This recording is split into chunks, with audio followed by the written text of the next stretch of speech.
नमस्कार दोस्तों, exam dream में आपका स्वागत है। दोस्तों, यूपी पुलिस रेडियो ऑपरेटर के एग्ज़ाम को लेकर स्टूडेंट्स के मन में जो भी डाउट्स हैं, आज की वीडियो में हम लोग वो डिस्कस करने वाले हैं। तो वीडियो में लास्ट तक बने रहें। अगर आप चैनल पर पहली बार आए हैं तो चैनल को सब्सक्राइब कर लीजिए और वीडियो को लाइक और शेयर कर दीजिए। तो चलिए शुरू करते हैं अपना टॉपिक। तो सबसे पहले हम लोग बात करेंगे हाइब्रिड मोड एग्ज़ाम कैसे होगा। दोस्तों, सबसे पहले आपको समझना होगा कि हाइब्रिड मोड एग्ज़ाम क्या है। हाइब्रिड मोड का मतलब है online exam plus offline exam का कॉम्बिनेशन, जिसमें आप क्वेश्चन कंप्यूटर स्क्रीन पर देखेंगे और जो आपका आंसर है उसको ओएमआर पर देंगे। पर इसमें एक ऐसा नियम भी है जो इस मोड को ज़्यादा कठिन बनाता है और जो स्टूडेंट्स को परेशान भी कर सकता है। और वो ये है कि आपने एक बार जो क्वेश्चन आपकी स्क्रीन पर आ रहा है, अगर उस क्वेश्चन को आपने एक बार स्किप कर दिया या आप नेक्स्ट क्वेश्चन पर चले गए तो आप जो प्रीवियस क्वेश्चन पर वापस नहीं जा सकते हैं। ऐसा कई बार होता है कि स्टूडेंट को जिस क्वेश्चन में डाउट होता है या उसको सॉल्व करने में ज़्यादा टाइम लग रहा होता है, तो स्टूडेंट सोचते हैं कि आगे के जो क्वेश्चंस हैं उनका आंसर जो आसानी से मिल रहा है, जो इजी क्वेश्चंस हैं पहले उसको पक्का कर लिया जाए और जो ट्रिकी क्वेश्चंस हैं उनको बाद में करेंगे। और क्वेश्चन को आगे पीछे करने की जो सुविधा होती है वो ऑनलाइन मोड और ऑफलाइन मोड दोनों एग्ज़ाम में होती है। पर हाइब्रिड मोड में आप आगे के क्वेश्चंस पर जा सकते हैं, पर पीछे के जो प्रीवियस क्वेश्चंस हैं आप उस पर नहीं जा सकते। आपकी स्क्रीन पर जो क्वेश्चन है पहले आपको उसको सॉल्व करना होगा और ओएमआर पर उसका आंसर भरना होगा, तभी आप नेक्स्ट क्वेश्चन में जा सकते हैं। और कोई क्वेश्चन स्किप करके आप नेक्स्ट क्वेश्चन पर चले गए तो आप प्रीवियस क्वेश्चन को वापस नहीं देख पाएंगे। अब बात करते हैं कि दूसरे नियम के बारे में। तो हाइब्रिड मोड एग्ज़ाम का दूसरा नियम ये है कि कंप्यूटर का जो माउस होता है उसको डिसेबल करने की बात कही गई है इस एग्ज़ाम में। तो हो सकता है कि जो कंप्यूटर का सिस्टम होता है उसमें से माउस निकाल दिया जाए या उसमें कुछ ऐसी सेटिंग कर दी जाएगी कि माउस जो है वो फंक्शन ना करे। तो ऐसे में स्टूडेंट्स के मन में डाउट आता है कि कंप्यूटर पर जो क्वेश्चन होगा उसको बदलने के लिए क्या करना होगा।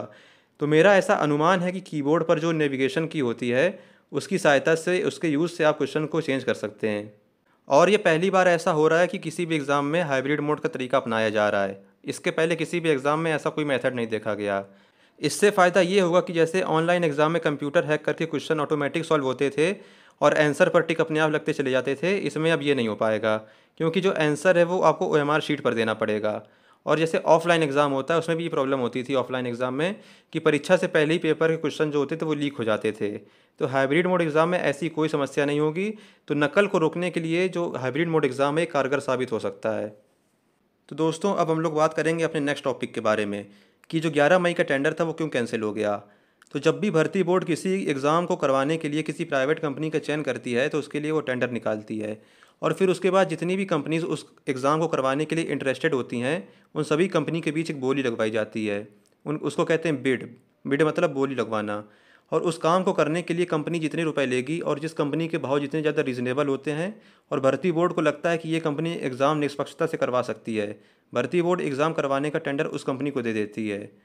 पर इसमें एक ये नियम होता है कि एक से अधिक कंपनी जो होती है वो टेंडर के लिए उपस्थित होनी चाहिए, ताकि भर्ती बोर्ड कम से कम 2 कंपनी में से एक योग्य कंपनी का चयन कर सके। पर भर्ती बोर्ड ने खुद बताया है कि 11 मई वाले टेंडर में केवल एक कंपनी जो थी वो भर्ती बोर्ड में उपस्थित हुई थी, इसलिए भर्ती बोर्ड के पास चुनने का कोई विकल्प नहीं था।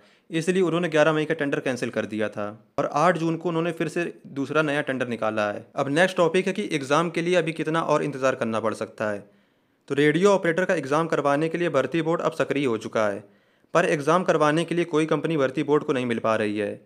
इसका कारण ये है कि रेडियो ऑपरेटर का एग्ज़ाम हाइब्रिड मोड से होना है, जो कि पहले कभी किसी भी एग्ज़ाम में नहीं हुआ। इसके जो नियम हैं वो भी थोड़े अटपटे हैं, इसलिए जो कंपनी इसका टेंडर लेगी उसको कई सारी व्यवस्थाएं अलग से करनी होंगी। उनको ऐसा एग्ज़ाम सेंटर ढूंढना होगा जहां कंप्यूटर की व्यवस्था हो और कंप्यूटर सिस्टम का माउस जो हो उसको डिसेबल करना पड़ेगा और ओएमआर शीट भी छपवानी पड़ेंगी। इतनी सारी कॉम्प्लिकेशंस की वजह से कंपनियां इसका टेंडर लेने से बच रही हैं और इसके अलावा नकल माफियाओं का जो खौफ है वो भी पहले से फैला हुआ है। एक कारण ये भी है कि कंपनी अगर पूरी निष्पक्षता से काम करती है और अगर एक छोटी सी चूक हो गई और एग्ज़ाम में नकल पकड़ी गई तो कंपनी पर जुर्माना लग सकता है और कंपनी की छवि पर भी प्रश्न चिन्ह लगते हैं। इसका टेंडर इस महीने में फाइनल होगा या अगले महीने में, ये कोई भी नहीं बता सकता। पर एक बात तय है कि जिस भी महीने में टेंडर फाइनल होगा उसके 3 महीने बाद लगभग रेडियो ऑपरेटर का एग्ज़ाम करवा लिया जाएगा। तो जितने भी कैंडिडेट्स ने रेडियो ऑपरेटर का फॉर्म भरा हुआ है, चाहे वो वर्कशॉप स्टाफ में भरा हो, चाहे असिस्टेंट ऑपरेटर के लिए, चाहे हेड ऑपरेटर के लिए, वो इसकी तैयारी करते रहें। भर्ती बोर्ड इसका एग्ज़ाम करवाने के लिए सक्रिय हो चुकी है। इस महीने में नहीं तो अगले महीने में टेंडर हो ही जाएगा और अगर टेंडर जैसे ही होता है उसके 3 महीने के अंदर आपका एग्ज़ाम करवा लिया जाएगा। तो जितने भी कैंडिडेट्स हैं वो हताश ना हो, इसकी तैयारी करते रहें। दोस्तों वीडियो अच्छा लगा हो तो प्लीज़ वीडियो को लाइक करें, शेयर करें और चैनल पर पहली बार आएँ तो प्लीज़ चैनल को सब्सक्राइब कर लीजिए। और आपके मन में जो भी थॉट्स हैं, जो भी क्वेरीज़ हैं, आप कमेंट में पूछ सकते हैं। कमेंट में आपके सभी क्वेरीज़ का उत्तर दिया जाएगा। वीडियो देखने के लिए आपका बहुत बहुत धन्यवाद।